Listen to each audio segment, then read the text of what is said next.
A primeira brisa fora dos muros do presídio bateu no rosto de Lúcia como uma bofetada. Não era vento de liberdade, era vento de estranhamento. O mundo não a reconhecia mais. As ruas estavam diferentes, os ônibus, os anúncios, até o céu parecia outro. 7 anos não pareciam tanto para quem vivia do lado de fora, mas para quem contava os dias, olhando uma parede rachada, cada hora era um universo.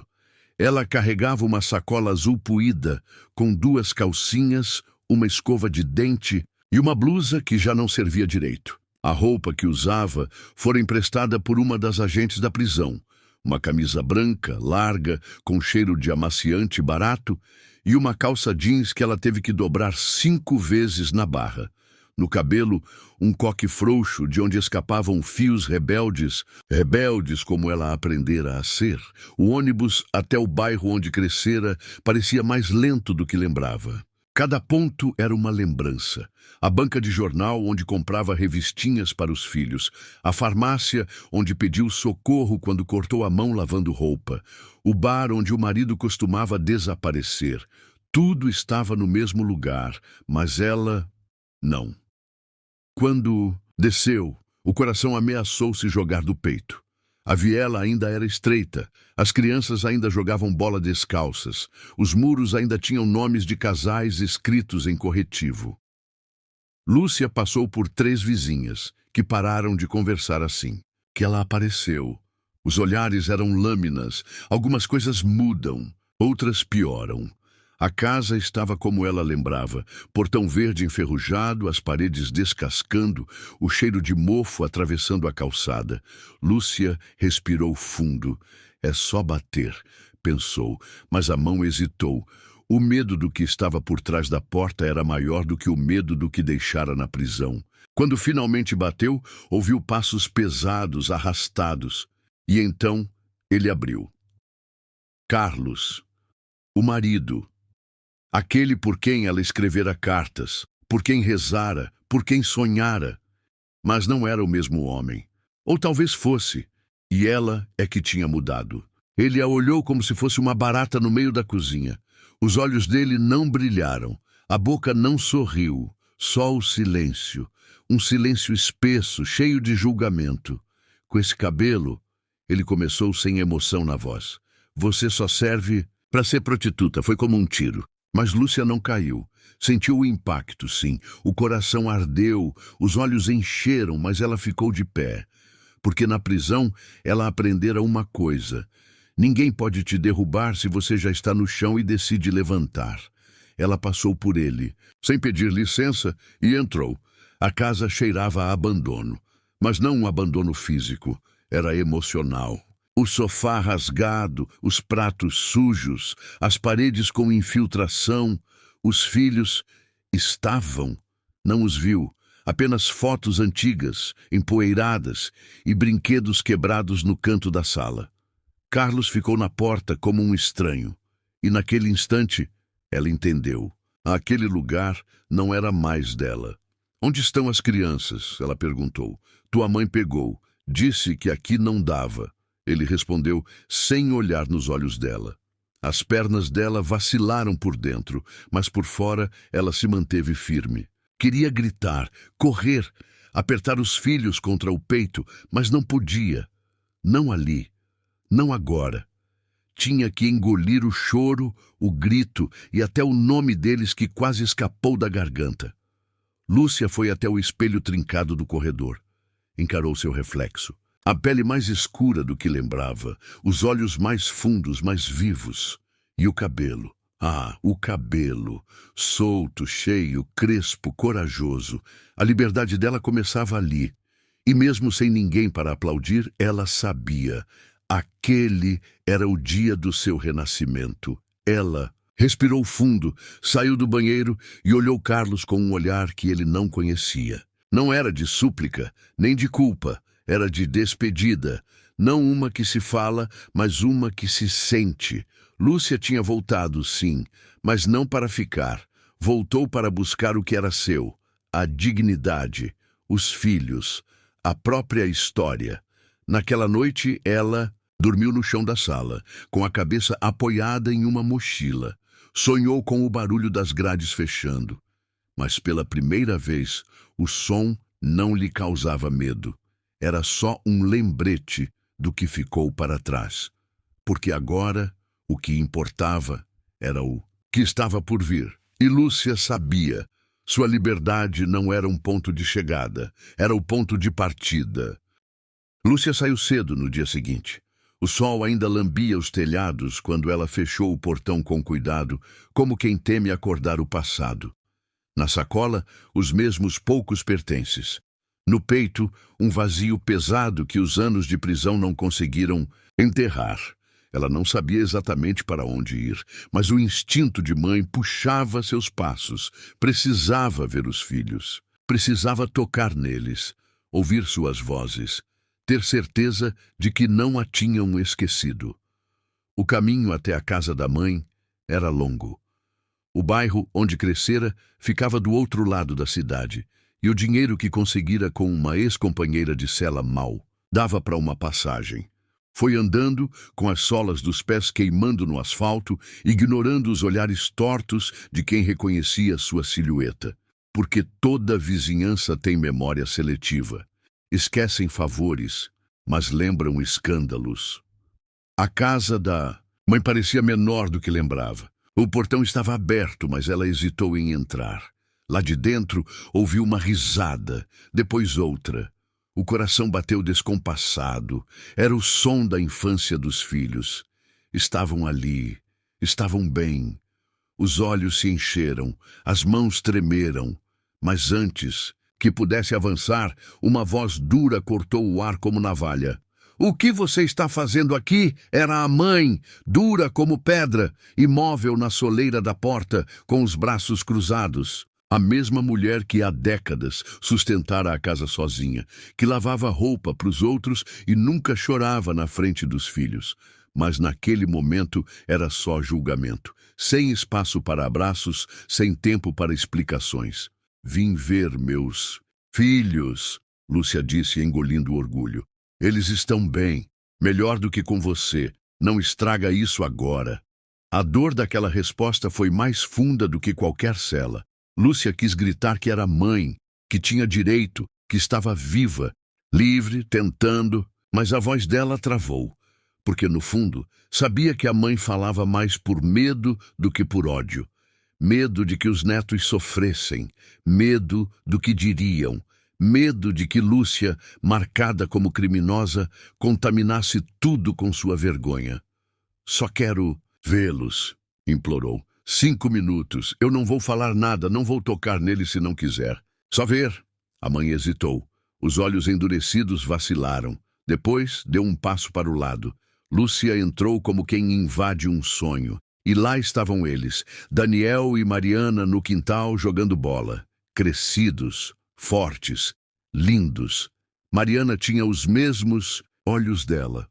Daniel, o jeito de andar. Quando olharam para a mãe por um segundo, o tempo parou. Mãe! A menina disse confusa. Oi, meu amor. A voz de Lúcia quebrou por dentro. Eu tô aqui. Os filhos correram. Não hesitaram. Não perguntaram. Não julgaram. Só abraçaram. Um abraço de 7 anos comprimido em segundos. E ali, naquela explosão de amor puro, Lúcia sentiu que ainda havia chance, que ainda havia um pedaço do mundo que a queria, que não havia como o mundo havia. A mãe observava de longe, os olhos úmidos que ela jamais deixaria cair uma lágrima. Lúcia sabia que não podia ficar. Sabia que aquele momento era um empréstimo, um raio de sol antes da tempestade. Mas foi suficiente. Um respiro, uma promessa silenciosa de que voltaria, por eles, para eles. Na saída, a mãe segurou o braço dela. Se for fazer diferente dessa vez, faz de verdade. Lúcia assentiu. Não havia mais espaço para metades. Ela saiu da casa e não olhou para trás. Porque agora, pela primeira vez em muito tempo, tinha um motivo para andar para a frente. O caminho seria duro. A cidade era cruel com quem carrega marcas invisíveis. Mas ela já não era uma sobrevivente. Era uma mulher em reconstrução. E pedra por pedra iria se reerguer. Lúcia passou os dias seguintes batendo de porta em porta com um currículo simples, quase simbólico. Mal sabia mexer em computador, mas tinha força nos braços e vontade nos olhos. Carregava uma pequena pasta plástica onde escondia não só suas esperanças, mas também o medo de ouvir o que já se tornava comum. A gente te liga, dito com olhos que nem olhavam. A cada negativa, o mundo parecia diminuir. As calçadas pareciam mais compridas, o sol mais cruel e as pessoas menos humanas. Ela tentou vaga de faxineira, auxiliar de cozinha, balconista, diarista. Ninguém queria alguém com passagem. E quando perguntavam onde trabalhou nos últimos anos, ela precisava decidir entre mentir ou ver a porta se fechar de novo. Num supermercado do centro, chegou a ser entrevistada. O gerente parecia simpático, até ver o campo do formulário onde ela marcava sim na pergunta sobre antecedentes criminais. A expressão dele mudou na hora. Desviou o olhar, pigarreou e, em tom educado, mas apressado, disse que iam analisar e dar uma resposta em breve. Ela já sabia o que aquilo significava. Em um momento de desespero, cogitou voltar à antiga vizinha que fazia serviços para políticos, a mesma que já havia sugerido trabalhinhos para Lúcia quando ela saísse da cadeia. Mas algo dentro dela, algo que ela mal sabia nomear, a impediu. Não podia se perder logo agora. Ainda não. À noite voltava à casa de Carlos, que agora era um campo de silêncio. Ele a ignorava, como se ela fosse um móvel fora do lugar. Dormia em outro cômodo, quase nunca falava com ela, e sempre saía sem dizer onde ia.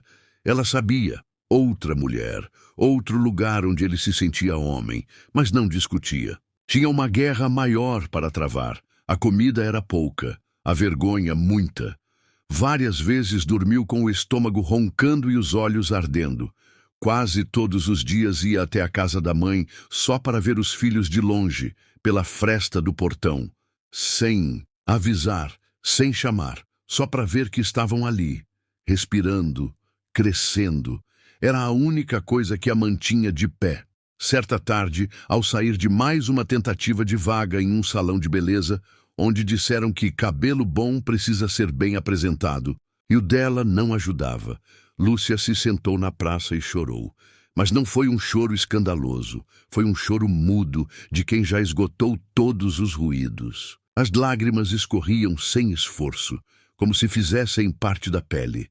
Foi ali que conheceu Júlia, uma mulher de olhar firme e turbante colorido, que vendia sabonetes artesanais numa barraquinha improvisada. Ao ver Lúcia naquele estado, se aproximou. Com calma, ofereceu um copo de água e uma frase. Chorar é necessário, mas não resolve. A pergunta é, o que você vai fazer depois? Foi a primeira vez em muito tempo que alguém não a olhou com pena. Mas com desafio. Lúcia não respondeu. Ainda. Mas naquele olhar de Júlia viu um reflexo do que poderia ser, uma mulher forte, dona do próprio nariz, sobrevivente, não apenas de uma prisão, mas da crueldade cotidiana.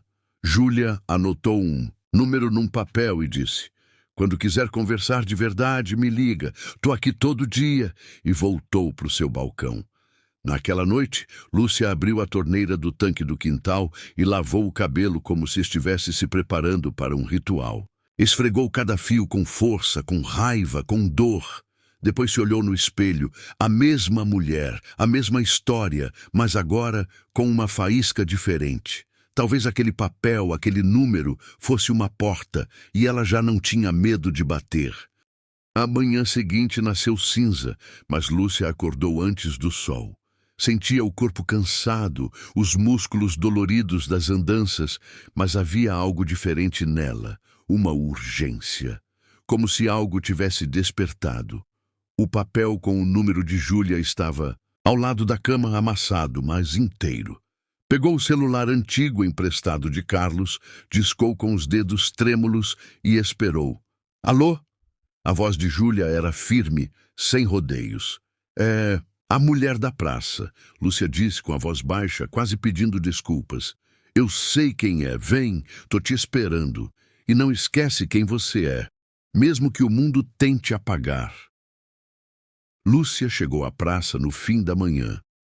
Júlia já estava lá, com os cabelos cobertos por um novo turbante vermelho e as mãos mergulhadas em potes de argila e óleos essenciais. Atrás da banquinha havia mais que sabonetes. Havia livros, panfletos sobre empreendedorismo e uma placa artesanal que dizia quem você escolhe ser hoje. Aquilo não era só comércio, era resistência. Júlia não perguntou do passado, não pediu explicações, apenas ofereceu uma cadeira e um chá de hibisco. As duas conversaram por horas, sobre a vida, sobre os filhos, sobre como a sociedade mata um pouco por dia quem ousa ser diferente. Júlia não era doce, era dura, mas justa. Mostrou a Lúcia que a dor dela não era única, mas também não era menor. Era legítima e precisava ser vivida para ser vencida. Na semana seguinte, Lúcia passou a ir todos os dias à praça. Ajudava Júlia a embalar os produtos, a organizar os livros, a atender os clientes. Ninguém ali a olhava como ex-presidiária. Era a moça do cabelo bonito, a ajudante da Júlia. Era a primeira vez em anos que seu nome não vinha acompanhado de um sussurro. Com o pouco que ganhava das vendas, Lúcia conseguiu comprar um chinelo novo para Mariana e uma bola para Daniel. Levou os presentes escondida até a casa da mãe, deixou na porta e foi embora antes que alguém a visse. Os filhos, dias depois, apareceram com os olhos brilhando. "A gente sabe que foi você", disse Mariana, abraçando-a com força. Aquele abraço valia mais que qualquer sentença revogada, mas nem tudo era luz. Carlos começou a se incomodar com a mudança. Passou a fazer perguntas, ironizar suas idas à praça, zombar da feirinha de bruxaria. Uma noite bêbado, disse que se ela continuasse andando com aquela gente de turbante, ele ia jogar as coisas dela na rua. Lúcia não respondeu. Mas algo em seu silêncio tinha peso. Não era mais o silêncio de quem apanha. Era o de quem espera a hora certa para ir embora. Um sábado, Júlia levou Lúcia para uma roda de mulheres em um centro comunitário da periferia. Ali, ouviu histórias ainda mais duras que a sua. Mulheres que perderam filhos para a polícia, que foram abusadas, abandonadas, caladas. E mesmo assim, estavam ali, inteiras na sua dor, criando cura umas nas outras. Lúcia chorou como nunca, mas, dessa vez, não de derrota, de pertencimento. No fim da roda, foi convidada a falar. Tremendo, ela contou sua história, da prisão, do abandono, do cabelo que era chamado de cabelo de puta e que agora era seu escudo, sua coroa, sua identidade. Quando terminou, ninguém aplaudiu, ninguém gritou, mas uma a uma, as mulheres se levantaram e a abraçaram. Uma irmandade silenciosa, mas poderosa. Foi naquele dia que Lúcia decidiu, não ia mais dormir naquela casa. Não por medo, mas por sanidade. Não pediu permissão. Arrumou as poucas roupas, escreveu um bilhete curto para Carlos, "Não sou mais sua sombra", e saiu. Dormiu no chão do centro comunitário por 2 noites. Na terceira, Júlia ofereceu o quartinho dos fundos de sua casa. Pequeno, mas com janela, com luz. Lúcia, pela primeira vez, acendeu uma vela e fez um pedido. Não para ter riqueza, nem fama. Pediu força para seguir, para não voltar atrás, para que um dia seus filhos pudessem dizer com orgulho, "Minha mãe venceu". O quartinho nos fundos da casa de Júlia era quente durante o dia e gelado à noite, mas tinha o essencial: paz. Lúcia organizava tudo com um cuidado quase cerimonial. Dobrava as roupas com capricho, limpava cada cantinho e até pendurou um espelhinho rachado na parede. À noite, lia os livros que Júlia emprestava. Mulheres que correm com os lobos, Quarto de despejo, Eu sei porque o pássaro canta na gaiola. Eram mais que palavras, eram espelhos. Com o tempo, Lúcia começou a fazer seus próprios sabonetes. Misturava óleos, ervas, flores secas, inventava aromas com nomes como renascimento, coragem, silêncio forte. Júlia sorriu quando viu a criatividade dela florescer. Você tem mão de benzedeira, disse. Tem alma de quem transforma dor em cura. A banca das duas passou a chamar atenção na praça. Ganharam clientes fiéis, espaço nas redes sociais e até um convite para participar de uma feira maior no centro cultural da cidade. Lúcia não cabia em si. A primeira venda com seu nome, seu produto, seu esforço. Ela chorou, segurando aquela primeira nota de 20 como se fosse ouro. Mas foi justamente quando tudo começava a crescer que o passado bateu à porta, e não com dedos gentis. Carlos apareceu na praça, aos berros. Gritou que Lúcia estava se metendo com macumbeira, que ela tinha abandonado os filhos, que era uma vergonha. Tentou derrubar a barraca. Quebrou potes, jogou no chão os sabonetes feitos com tanto carinho. Júlia tentou segurar, clientes intervieram, a polícia foi chamada. Mas o estrago estava feito. Lúcia, em choque, viu seu pequeno mundo desmoronar. Ali, em praça pública, o velho trauma voltou como um soco. A sensação de estar sempre no banco dos réus, mesmo sendo inocente. Carlos foi levado por desacato. Mas antes de sair, cuspiu. Você nunca vai deixar de ser o que é. Naquela noite, Lúcia quis desistir. Pensou em sumir, em fugir de novo. Mas Júlia, com a voz baixa e firme, disse: ele fez isso porque viu que você estava vencendo, e homem pequeno não suporta mulher grande. As palavras entraram como brasa. Doeram, mas acenderam algo. Lúcia passou horas em silêncio. Depois, pegou um caderno velho e começou a escrever. Escreveu sua história, do começo ao fim, em detalhes, sem censura. Cada página, uma libertação.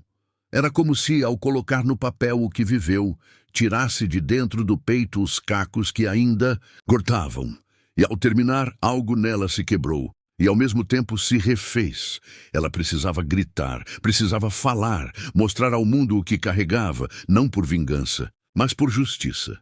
Júlia então fez um convite ousado. E se Lúcia lesse seu texto na próxima roda de mulheres? Em público, voz alta, coração aberto. Ela hesitou, tremeu, disse que não conseguiria, mas no fundo já sabia. Aquele seria o seu ritual de passagem. No dia do encontro, Lúcia vestiu uma roupa simples, mas carregada de dignidade.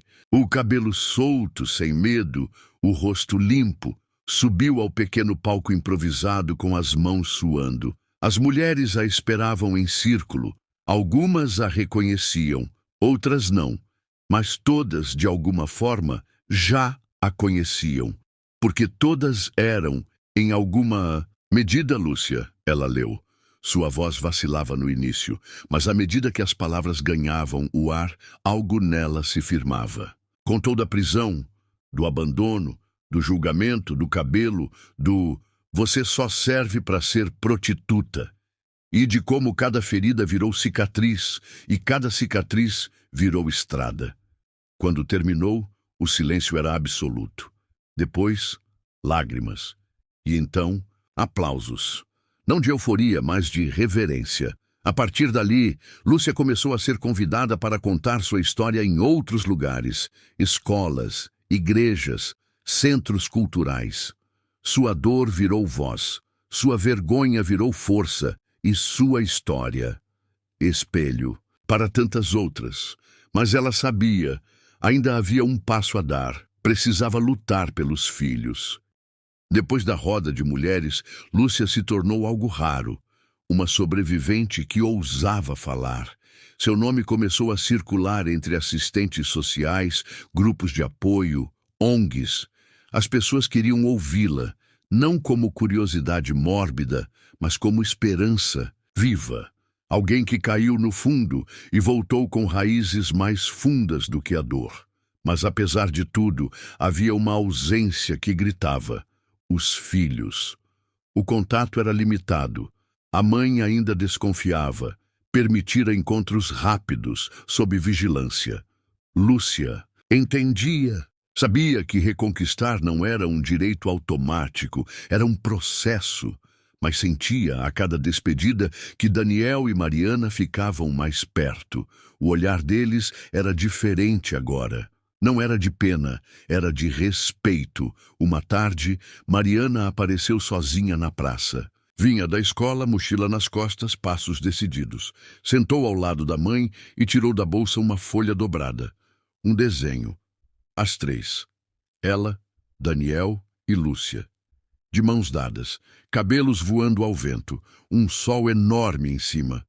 Sem dizer nada, entregou o papel. Lúcia chorou, não com tristeza, com transbordamento. Eu contei para a professora que você foi presa. Mariana disse, com a maturidade de quem teve que crescer cedo. Mas também contei que você é a pessoa mais corajosa que eu conheço. Lúcia segurou a mão da filha e naquele aperto selou uma promessa. Não importava quanto tempo levasse, ela construiria um lar, um novo, um onde os filhos não apenas pudessem dormir, mas crescer. Crescer livres da herança da vergonha. Com a ajuda de Júlia e de uma advogada voluntária de um coletivo de justiça restaurativa, Lúcia iniciou o processo legal de solicitar a guarda compartilhada. Sabia que seria difícil. A ficha criminal ainda pesava. Mas agora ela tinha testemunhas, provas, cartas de professores, vídeos de palestras, depoimentos de outras mães. E mais do que tudo, tinha o amor dos filhos. O juiz era um homem sisudo, mas não surdo. Durante a audiência, Lúcia falou com firmeza, sem floreios. Contou sua história como quem oferece as entranhas. Falou da cela, do silêncio, do cabelo cortado à força, do primeiro abraço ao sair. Falou de como transformou lama em perfume, dor em caminho. O juiz não sorriu, mas ao final disse: talvez o mundo não esteja pronto para te perdoar, mas seus filhos já estão, e isso é o suficiente para mim. Lúcia saiu do fórum com a alma leve. Tinha conseguido o direito de ver os filhos com liberdade, finais de semana alternados e com possibilidade de ampliar a guarda. Ainda não. Era tudo. Mas era o começo de um recomeço real. Carlos não apareceu na audiência. Sumira após a confusão na praça. Boatos diziam que deixara a cidade. Lúcia não procurou saber. Algumas portas precisam permanecer fechadas para que outras possam se abrir de verdade. Com o tempo, alugou um pequeno cômodo com o dinheiro das vendas. Um quarto, um fogão, uma geladeira doada e 2 colchões. Quando Daniel e Mariana dormiram, ali pela primeira vez, Lúcia ficou a noite inteira acordada. Sentada no chão, observando os dois respirarem, como quem vigia um milagre. Ela não precisava mais provar nada a ninguém, nem pedir desculpas por existir. O passado não seria esquecido, mas também não mandava mais. Agora, ela era presente, inteira, mãe, mulher, viva. Na parede do novo lar, pregou uma única moldura, o desenho de Mariana. As 3 figuras de mãos dadas, com os cabelos ao vento. E um sol. Sempre um sol. Meses haviam se passado desde que Lúcia reconquistara o direito de ser presença na vida dos filhos. A rotina agora tinha cor, mesmo nos dias cinzentos. Acordava cedo, fazia o café da manhã com cheiro de canela, levava a Mariana até o ponto da escola e voltava para embalar sabonetes enquanto ouvia música no radinho antigo. Às vezes chorava sem motivo, outras vezes ria sozinha. Era como se o corpo ainda estivesse aprendendo a habitar uma vida sem grades. O pequeno lar que criou foi se moldando com o tempo.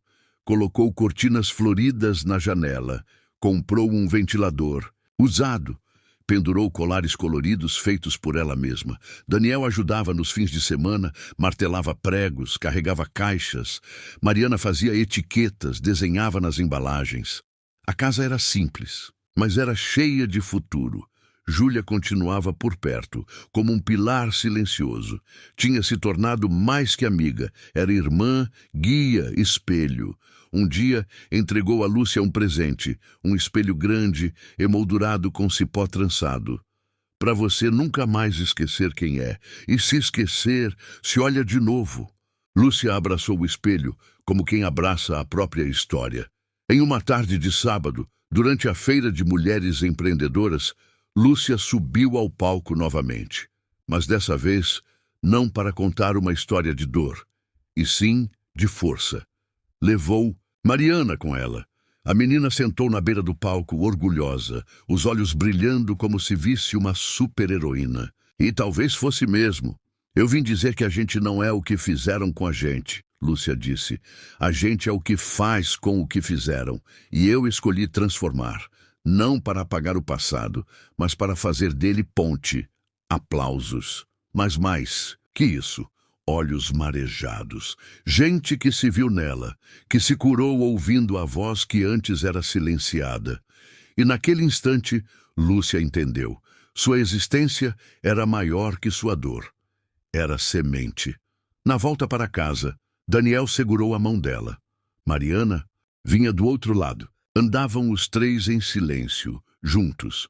Um cachorro latiu ao longe. O vento levantou um pouco os cabelos de Lúcia. E ela sorriu. Um sorriso leve, inteiro. O telefone tocou quando já estavam quase chegando. Era da ONG que acompanhava mulheres, em recomeço. Queriam que ela ajudasse a coordenar grupos de escuta e reintegração. Um novo passo. Uma nova missão.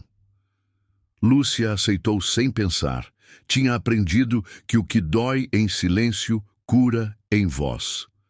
Naquela noite, antes de dormir, Lúcia se olhou no espelho de cipó. Viu as marcas, as rugas que vinham antes do tempo, o brilho nos olhos que nunca existira antes. Passou a mão pelos fios crespos, agora livres, soltos, vivos, e sussurrou para si mesma: "Não, Carlos, eu não sirvo para ser prostituta." Fez uma pausa, respirou fundo. "Eu sirvo para ser mãe, para ser mulher, para ser raiz, caminho, vento e fogo. Eu sirvo para viver." Do lado de fora a cidade dormia, mas no pequeno quarto de paredes simples, o sol já havia nascido de novo, e dessa vez, para ficar.